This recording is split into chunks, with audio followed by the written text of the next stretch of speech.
Oke, assalamualaikum warahmatullahi wabarakatuh. Materi kali ini terkait dengan prinsip dan karakteristik PTK ya. Jadi teman-teman, kalau apa sih prinsip PTK itu?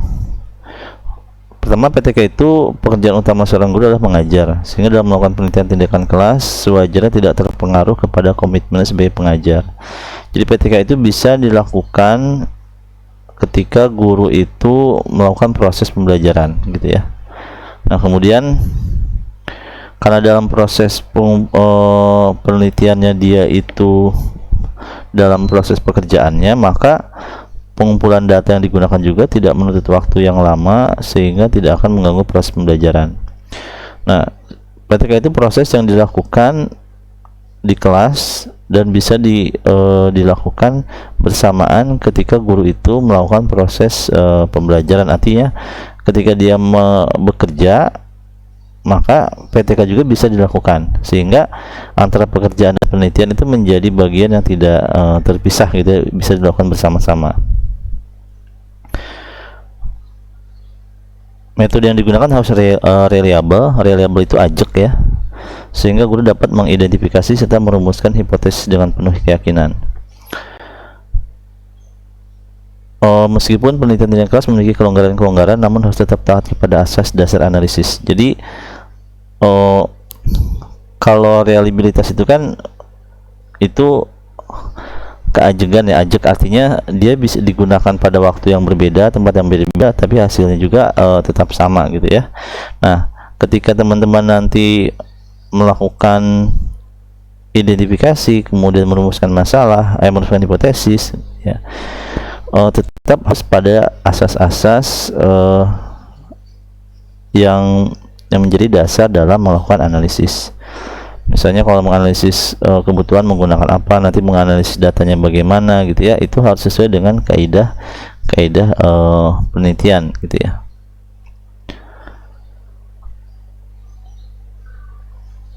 Nah, masalah penelitian dirumuskan diusahakan berada dalam lingkup tanggung jawab profesionalnya agar guru tetap memiliki komitmen terhadap penuntasan masalah. Nah, dalam prinsip PTK ini teman-teman harus berdasarkan permasalahan yang ada dalam kelas gitu ya.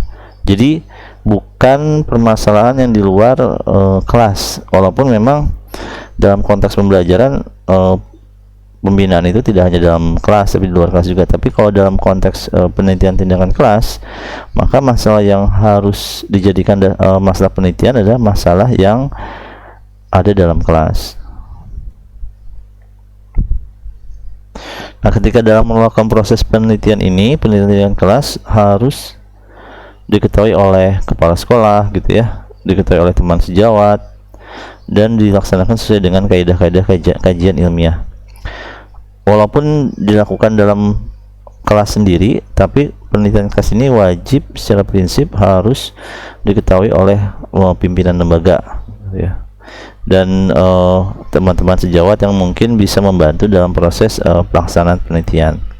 Kemudian ini yang sudah saya jelaskan di awal, menggunakan perspektif tindakan kelas.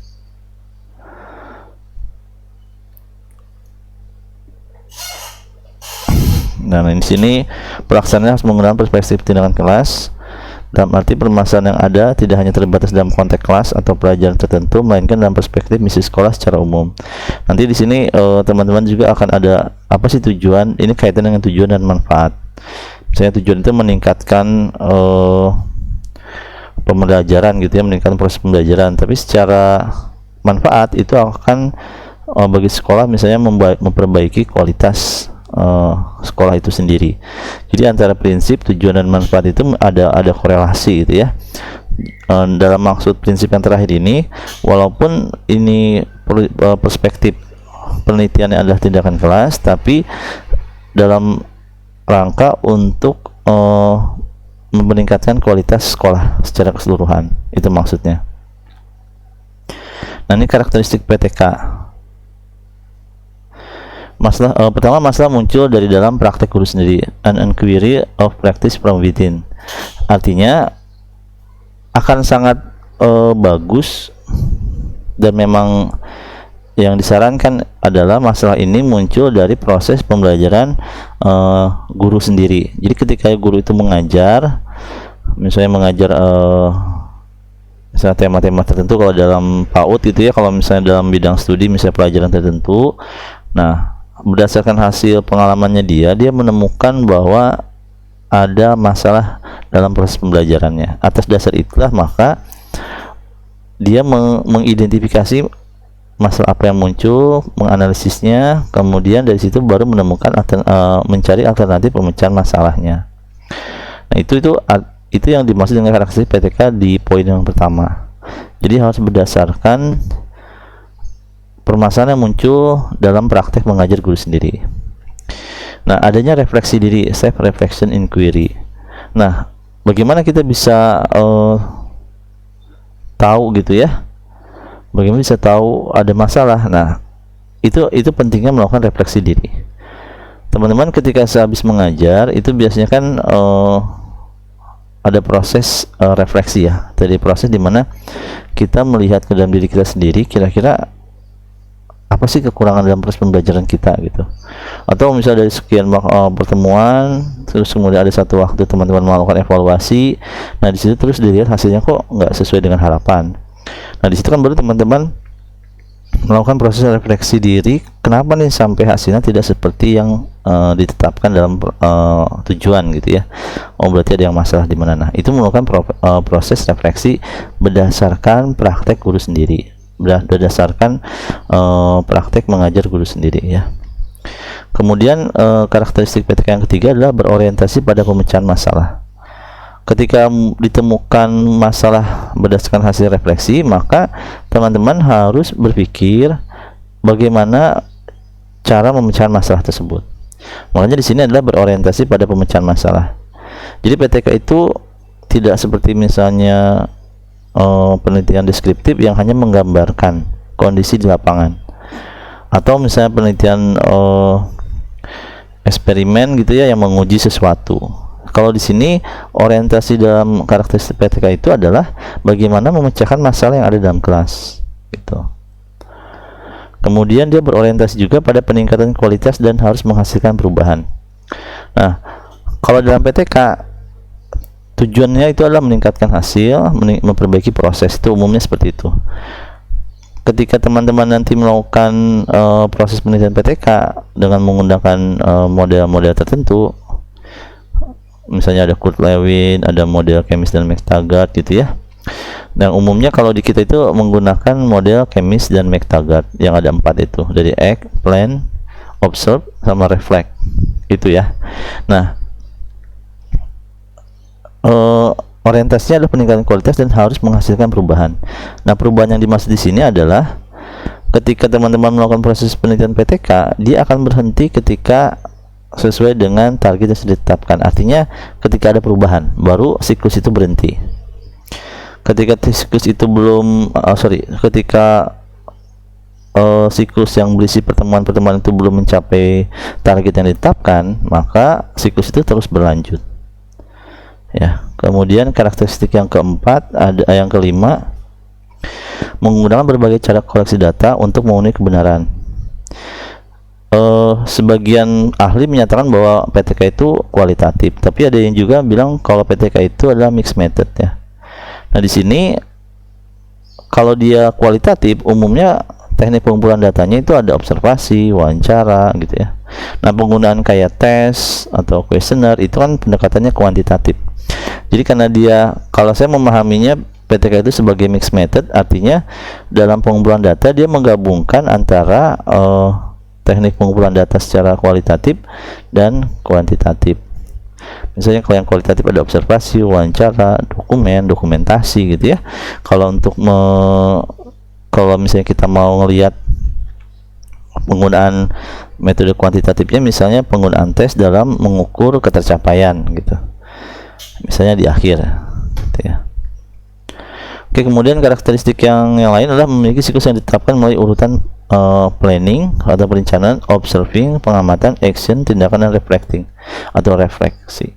Nah di sini yang tadi saya sebutkan sebelumnya bahwa umumnya kalau di kita itu menggunakan spiralnya atau siklusnya Chemis dan McTaggart. Chemis itu ada plan, observe, plan, action, tindakan, baru observe, baru reflect. Ini kebalik nih. Jadi planning dulu, tindakan, yang ketiga itu observe, yang terakhir itu reflect atau refleksi. Nah, itu siklus yang terjadi dalam langkah-langkah penelitian tindakan dalam satu siklus. Ada planning, ada tindakan atau act, ada observe atau pengamatan, kemudian ada reflect, gitu ya. Nah, di sini kemudian karakteristik PTK yang berikutnya adalah bersifat partisipatori atau kolaboratif. Nah, peneliti bekerja sama dengan orang lain atau ahli atau sejawat. Ketika teman-teman melakukan proses penelitian PTK, walaupun itu di kelas teman-teman sendiri berdasarkan hasil refleksi permasalahan kita sendiri, tapi nanti dalam proses pelaksanaannya kita membutuhkan teman sejawat sebagai kolaborator, ya. Jadi orang yang membantu kita dalam proses penelitian untuk memantau, mendata, gitu, ikut memberikan nanti refleksi dalam penelitian kita, sehingga kita bisa menemukan kelemahan-kelemahan penelitian kita sehingga bisa diperbaiki pada pertemuan atau siklus berikutnya, gitu ya. Jadi tidak bisa, penelitian PTK tidak bisa terjadi secara tunggal, artinya hanya kita sendiri sebagai peneliti, tapi kita membutuhkan kolaborasi dari penelitian, dari bisa teman, bisa peneliti lain, gitu ya. Tapi umumnya yang bisa dijadikan sebagai kolaborator. Kapan itu terjadi? Kolaborator itu terjadi ketika mulai dari awal sampai akhir, ya. Itu kita perlu. Oke. Tujuan PTK itu apa sih? Nah, kalau teman-teman nanti membuat penelitian PTK, di bab 1 itu ada tujuan penelitian, gitu ya. Umumnya tujuan PTK itu 2, untuk memperbaiki dan atau peningkatan praktik pembelajaran, kemudian peningkatan pelayanan profesional guru dalam menangani proses pembelajaran. Yang kalau secara praktisnya sih untuk perbaikan pembelajaran dan untuk meningkatkan hasil pembelajaran, gitu ya. Ya, itu tuh secara praktisnya. Jadi tujuan PTK itu untuk perbaikan dan peningkatan proses. Jadi bukan untuk menggambarkan, untuk menguji. Kalau itu nanti beda metode lah. Kalau hanya untuk menggambarkan kondisi yang ada, itu kan penelitian deskriptif, menguji sesuatu atau melihat pengaruh sesuatu. Nah, itu kan penelitian eksperimen. Jadi kalau tujuan PTK itu untuk perbaikan dan peningkatan hasil pembelajaran.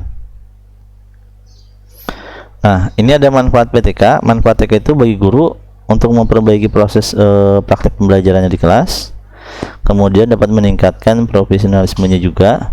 Karena kalau teman-teman, kalau asumsi kenapa sih dalam misalnya teman-teman nanti dalam sergur, gitu ya, sertifikasi guru, diminta penelitian itu adalah penelitian PTK.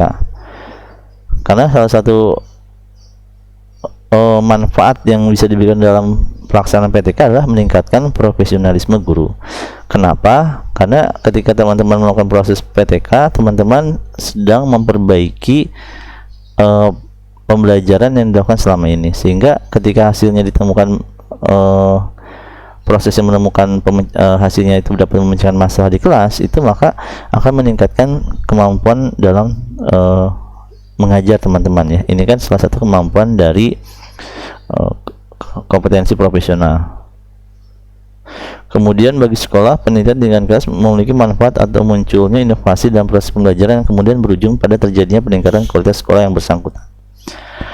Jadi tadi yang disebutkan sebelumnya disebutkan bahwa walaupun dalam perspektif tindakan kelas, penelitian itu diadakan dalam kelas, tapi target besarnya atau manfaat besarnya dapat membantu meningkatkan kualitas sekolah.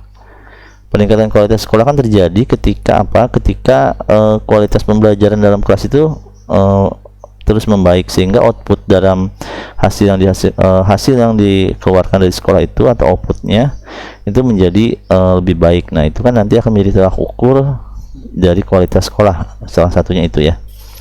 Kemudian bagi siswa, penelitian tindakan kelas merupakan sarana dalam rangka menumbuhkan minat belajar, sehingga pada akhirnya siswa mengalami kepuasan dalam proses pembelajaran.